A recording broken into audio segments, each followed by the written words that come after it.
Spero, że się vede bene. Witam Was bardzo serdecznie, kochani. Jesteśmy w Giardino di Sanghita i chciałam Wam zaprezentować właśnie wspaniałą Valerię Fonso. Będę mówić po włosku z Valerią, a później będzie tłumaczenie pod video. Ciao Vale. Ciao e ciao a tutti, a tutte. Come hai visto, ho parlato in polacco perché volevo che parlassimo appunto al pubblico polacco.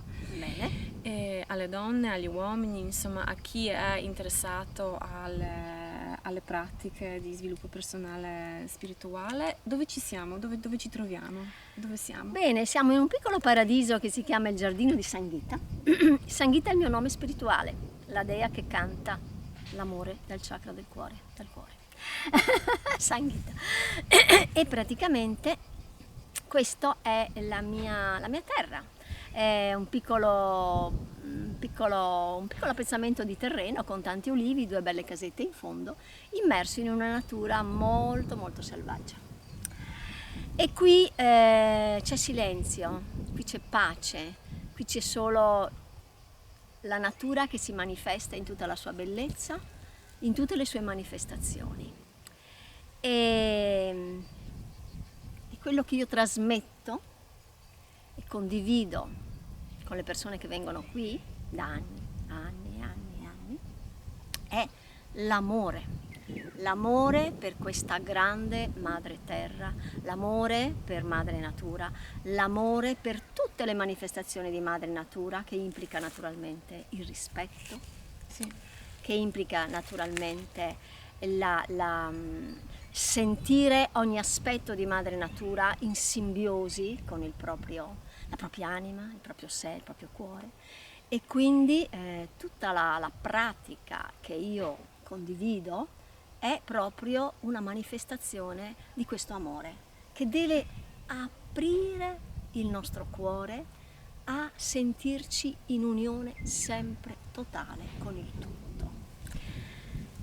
Io volevo chiederti appunto dei percorsi tantrici, perché tu sei anche un'allieva di un grande maestro tantrico di questa linea, diciamo, originaria, Sì. Kashmir, del tantrismo Kashmir, e potresti dirci qualcosa riguardo di questo tuo percorso brevemente, insomma, e poi appunto come tutte queste qualità porti insomma, e condividi con gli altri durante i tuoi workshop di tantra, di yoga tantrico, sciamanico, quello che fai. Allora, il mio percorso è iniziato ancora 40 anni fa, collegato ho avuto la grande fortuna di incontrare maestri viventi che mi hanno ispirato. È importantissimo. E questo è un qualcosa, è un grande dono che ho ricevuto dalla grande Sì. madre. E il mio primo maestro è stato un maestro indiano che mi ha iniziato al tantrismo e che per 30 anni praticamente l'ho seguito. Sì. E poi ha lasciato questo piano e mi ha lasciato delle indicazioni ben precise. E poi contemporaneamente negli ultimi anni, quando lui era in un ritiro spirituale, veniva da me a fare i seminari qui in Italia, scusate, qui sono in Croazia.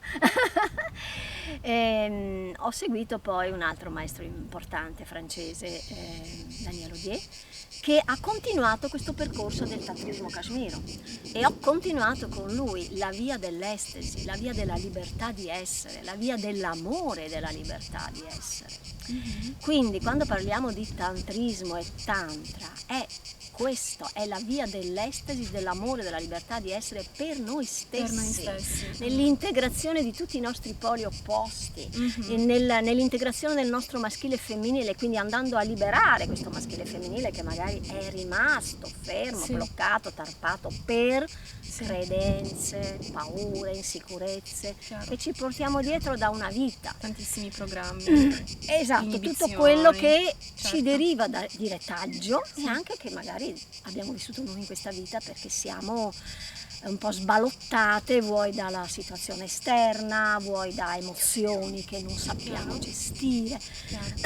Ora, scusate il mio un po', alla mattina ho sempre un po' di raucedine. Ci sta dopo il Covid. Ci sta. E per cui praticamente riconoscere tutte queste forme di, tra virgolette, disagi come energia pura da trasformare. Sì. Energia pura da trasformare in alleati preziosi. Quindi di base c'è una profonda accoglienza, accettazione e amorevolezza per tutto ciò che viviamo. Per quello che nel tantrismo si dice siamo perfetti così come siamo. Ma c'è una coscienza che si attiva dentro di noi, che è quella proprio di accogliere la paura, la rabbia, la gelosia, l'insicurezza, viverla dentro le nostre viscere, dentro le nostre cellule, lì dove c'è la memoria di tutto questo che abbiamo vissuto, e trasformarla con l'aiuto di tecniche speciali, specifiche, che la base è comunque sempre la respirazione. Assolutamente, quindi si fa tanto lavoro appunto corporei, esatto. e La danza proprio di Shakti e Shiva, le pratiche di meditazione e visualizzazioni tantriche molto potenti, che sono anche collegate allo sciamanesimo, perché dobbiamo dire che tra sciamanesimo e tantrismo non c'è differenza, è l'antica via originaria dello yoga, che è il tantrismo. Assolutamente, sì. È nato in simbiosi con lo sciamanesimo. Perché?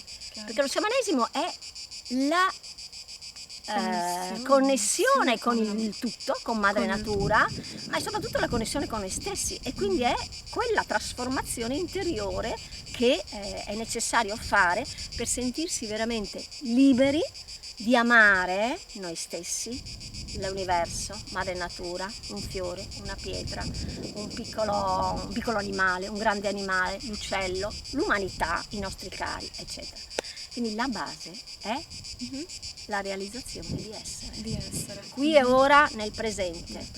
E così come siamo bellissimi, meravigliosi e perfetti. Sì. Questa è la prima parte di questa intervista, di questa nostra chiacchiera. La spengo e poi ci rivediamo un attimino di nuovo. Ok?